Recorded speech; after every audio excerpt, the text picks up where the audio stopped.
नमस्कार, परत एकदा न्यूज 18 लोकमत विशेष मध्ये स्वागत। शिवसेना नेते आणि माजी खासदार गजानन कीर्तीकर यांनी आणि त्यांच्या पत्नींनी केलेल्या वक्तव्यामुळे मोठा वाद निर्माण झालाय। तो इतका की आता शिवसेनेच्याच उपनेत्याने गजानन कीर्तीकरांच्या हकालपट्टीची मागणी मुख्यमंत्र्यांकडे केली आहे। त्यामुळे लोकसभा निवडणुकीआधी सुरू झालेली कीर्तीकरांची चर्चा आता लोकसभेची निवडणूक संपल्यानंतरही सुरूच असल्याचं दिसतंय। कीर्तीकरांच्या हकालपट्टीची मागणी। गजानन कीर्तीकरांनी पक्षविरोधी वक्तव्य केल्याप्रकरणी त्वरित शिवसेनेतून हकालपट्टी करून त्यांना निरोपाचा नारळ द्या। शिवसेनेचे उपनेते शिशिर शिंदेंनी शिवसेना नेते आणि माजी खासदार गजानन कीर्तीकरांवर केलेला हा हल्ला। महाराष्ट्रातील लोकसभा निवडणूक संपली असली तरी शिवसेनेत कीर्तीकर कुटुंबावरून सुरू झालेला वाद काही केल्या थांबण्याचं नाव घेत नाहीये। लोकसभा निवडणुकीत गजानन कीर्तीकरांनी पक्षविरोधी काम केल्याप्रकरणी त्यांची त्वरित शिवसेनेतून हकालपट्टीची थेट मागणी शिशिर शिंदेंनी मुख्यमंत्री एकनाथ शिंदेंना पत्र लिहित केली आहे। कीर्तीकरांच्या हकालपट्टीची मागणी। माजी खासदार गजानन कीर्तीकरांनी आणि त्यांच्या पत्नीने पक्षविरोधी वक्तव्य करून विरोधी पक्ष म्हणजेच ठाकरे गटाची बाजू घेतली। मातोश्रीच्या लाचारशी होणाऱ्यांना पक्षातून त्वरित बाहेरचा रस्ता दाखवा। अमोल कीर्तीकर हे गजानन कीर्तीकरांच्या कार्यालयातून कारभार करतात।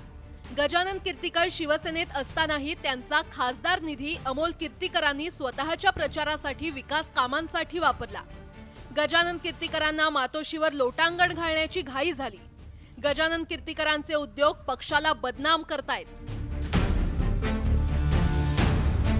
शिशिर शिंदेंच्या या आरोपांनंतर गजानन कीर्तीकरांनी स्पष्टीकरण दिलंय। पत्नीचा राजकारणाशी संबंध नाही, तसंच पत्नीच्या वक्तव्याचा विपर्यास केल्याचं कीर्तीकरांचं म्हणणं आहे। तसंच आपण पक्षाचं निष्ठेनं काम करत असल्याचाही दावा कीर्तीकरांनी केलाय। वक्तव्य माझं किंवा पत्नीचं जे आहे ना त्याच्याबद्दल गैरसमज निर्माण केला गेलेला आहे, विपर्यास केला गेलाय चॅनलच्या मार्फत, मीडियाच्या मार्फत, कळलं की नाही। त्या वक्तव्यामध्ये एक तर माझी पत्नी आहे ती काय राजकारणी नाहीये, घरातली आहे, तिला तिच्या भावना ज्या आहेत, अमोल तिचा मुलगा इतके वर्ष शिवसेनेत तिचा नवरा काम करत होता म्हणून तो अचानकपणे शिवसेना सोडतोय, त्याबद्दलच्या भावना व्यक्त केल्या। त्याच्यावरती काय कोणावरती आरोप प्रत्यारोप नव्हता। जुना माणूस आहे, माझा जुना सहकारी आहे, ध्येयवादी आहे तो, कळलं की नाही। त्याला काय आता या पक्षात येऊन काय मिळवायचं नाही, लांगुल चालन करून काहीतरी मिळवायचं नाही किंवा मला पण मिळवायचं नाही, कळलं की नाही। त्याने आपलं स्पष्ट मत मांडलं।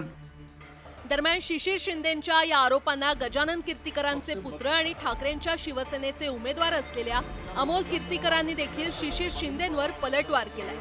आमचे पक्ष वेगळे असले तरीही आम्ही एक आहोत असं म्हणत त्यांनी वडील आपल्यासोबत असल्याचं स्पष्ट केलंय।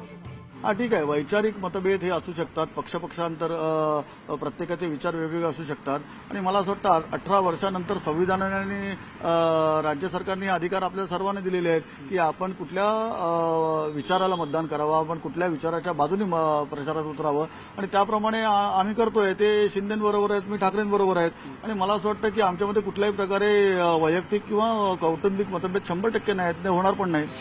शिशिर शिंदेंच्या पत्रामुळे निर्माण झालेल्या अंतर्गत कलहानंतर शिवसेनेचे प्रवक्ते संजय शिरसाट यांनी सारवासारव करण्याचा प्रयत्न केलाय। घरातलं राजकीय वातावरण जर पाहिलं तर एकीकडे मुलगा खासदारकीला उभा आहे, घरातलं कुटुंब त्या साईडला आहे, हे एका साईडला आहेत, परंतु मला वाटतं की आपण हे जरी असलं तरी या अशा वेळेला त्यांनी सायलेंट ही भूमिका घेतली पाहिजे। ती एखाद्या मतदारसंघापर्यंत बोलणं हे उचित आहे, परंतु महाराष्ट्राच्या राजकारणावर भाष्य करणं अशा वेळेला मला वाटतं पक्षासाठी योग्य नसतं असं माझं वैयक्तिक मत आहे। ते ज्येष्ठ आहेत, त्यांनी ते समजलं पाहिजे। एकंदरीतच लोकसभा निवडणुकी आधीपासून चर्चेत असलेलं कीर्तीकर कुटुंब आता निवडणूक संपल्यानंतर पुन्हा एकदा चर्चेत आलंय। पण यावेळी कीर्तीकरांना थेट पक्षातून बाहेरचा रस्ता दाखवण्याची भाषा वापरली जाते। त्यामुळे तुर्तास तरी हा वाद शमण्याची चिन्ह नाहीये। Bureau report, news 18 Lokmat.